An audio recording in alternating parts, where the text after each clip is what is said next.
Boa noite, crentes! Mais um episódio do nosso podcast Graça e Paz. Eu sou Graça e eu espero que você esteja na paz. Graça e paz nos revelou.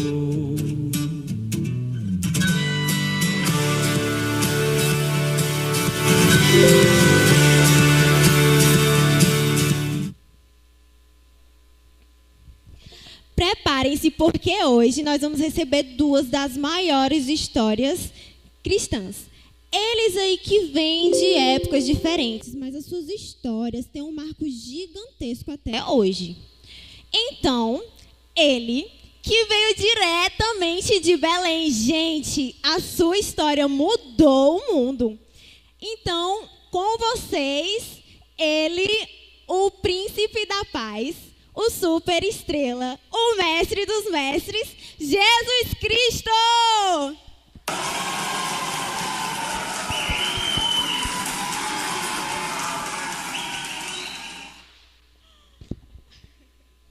E para deixar o nosso episódio ainda mais interessante, eu quero convidar o apóstolo que rodou o mundo aí espalhando as boas novas do Evangelho.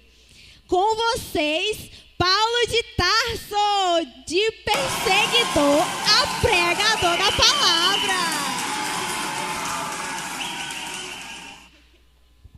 Muito bom, sentem-se, fiquem à vontade no nosso programa, certo? E para começar aqui com Jesus ou Cristo, como o senhor prefere ser chamado? Essa pergunta aí já é clássica, né? Mas você pode me chamar de Aba. Ai, Jesus lindo. Ô, Jesus. Eu vou chamar de Jesus aqui para manter a formalidade, ok? Tá bom, então. Nosso episódio. Mas a pergunta que não quer calar. Como é ter muitos seguidores? Primeiramente, boa noite ao público que está me ouvindo nessa noite. Boa noite, Paulo. É gratificante ter os seguidores que eu tenho, mas eu tenho percebido que ultimamente, além dos perseguidores, dos haters, que é o normal, estou tendo muita multidão. Afinal, como é que se chama hoje em dia essas multidões? Os ghosts, os fantasmas, é isso? Isso, eles mesmos. Eles estão por aí. Estão aí, me engajam, me dão números, me dão quantidade, mas eles não me representam, sabe? Sim. E isso me deixa um pouquinho triste, mas eu sei que existem seguidores reais e isso sim me dá esperança.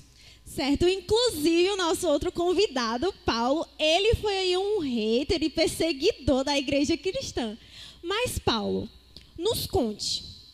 Como foi mudar da água para o vinho, praticamente? Isso aí eu conheço, viu? Boa noite, Igreja Gileade. Boa noite, Jesus. Boa noite, Graça. Sim, no meu trajeto para Damasco tudo mudou. De perseguidor dos cristãos, comecei a proclamar a sua palavra. A mensagem de Jesus me encontrou tão fortemente, que abdiquei a minha vida toda para pregar a sua palavra. Que lindo, né, gente? Então, Jesus, continuando. Desde o início do seu ministério, você convidou as pessoas a segui-lo e a pregar a palavra. Qual foi a sua motivação? Boa. A minha motivação sempre foi o amor pelas pessoas e o desejo de reconciliá-las com o Pai. Eu disse aos meus discípulos: vão e façam discípulos por todas as nações. Esta é a grande comissão. Ok. Inclusive, e você, Paulo? O que lhe motivou a ensinar e escrever tanto? Uma boa pergunta. Fui chamado para ser apóstolo aos gentios, para pregar a palavra a todo o povo, não somente aos judeus. Desde então, eu percebi a urgência de compartilhar essa palavra. Comecei a escrever cartas, entregando para as igrejas que fundei e visitei. Percebi que, ao fazer isso, consegui ensinar e instruir e os cristãos a pregarem mais a palavra. Certo. Nós já vimos aqui o que motivou Jesus e o que transformou e que transformação de Paulo. Agora, uma pergunta para os dois. Como que vocês veem a urgência de missões hoje? A urgência das missões hoje é tão irrelevante quanto antigamente. A mensagem do Evangelho, ela precisa alcançar todo mundo. E você, cada discípulo, né?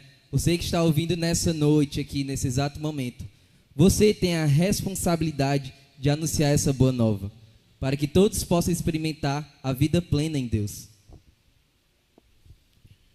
O que eu tenho a falar é muito do que Jesus falou. Missões é vital, isso é fato. Devemos pregar a mensagem de salvação a todos e a qualquer momento falar sobre o amor de Deus. Missões começam em nossos corações e se expandem pelo mundo. É verdade, e os tempos têm se abreviado.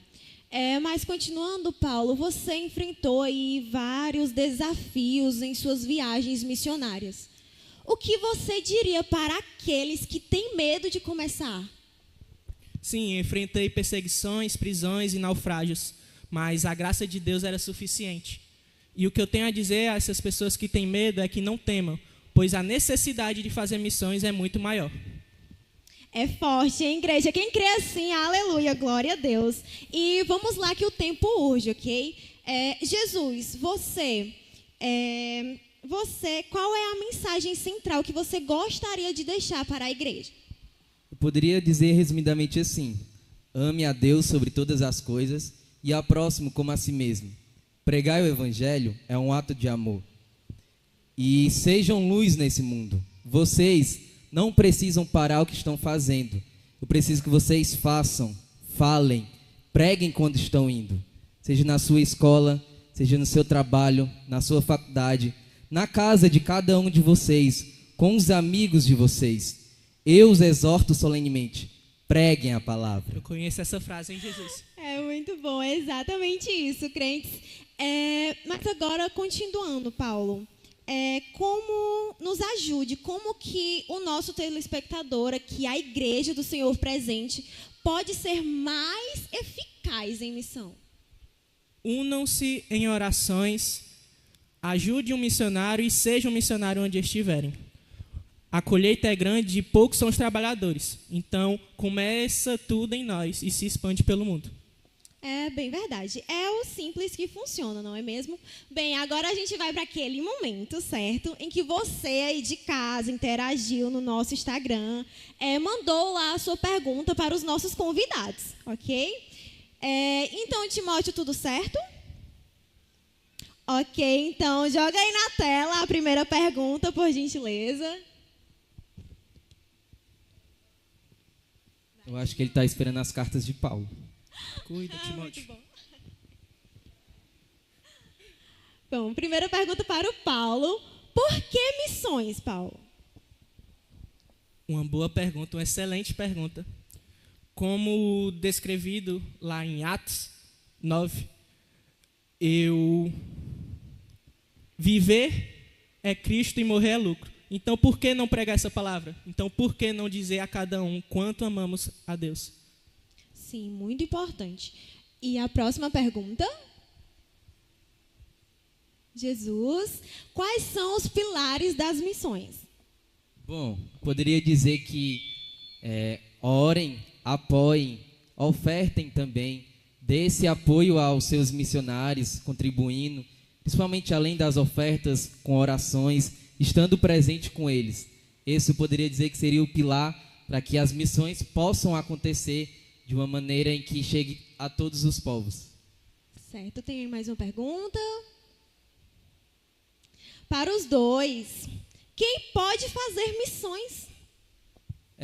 Qualquer um pode fazer missão. Aquele que receber ao Senhor, aceitaram a mim, podem fazer missões para levar essa mensagem, essa boa nova para todos. O que eu tenho a dizer é que, primeiramente, busquem a Deus no seu íntimo, para assim vocês falarem do amor de Deus. Falem a todos. Eu os exorto solenemente, preguem a palavra. E é exatamente isso, certo, igreja? Estamos chegando ao fim do nosso episódio aqui do podcast Graça e Paz. Eu quero agradecer aos nossos convidados, Jesus e Paulo, por fazerem presente. Sejam bem-vindos sempre que vocês quiserem a esse programa, certo? E a você, a mensagem é urgente e começa em cada um de nós, ok? E é isso, boa noite, muito obrigada e até o próximo episódio. Graça e paz!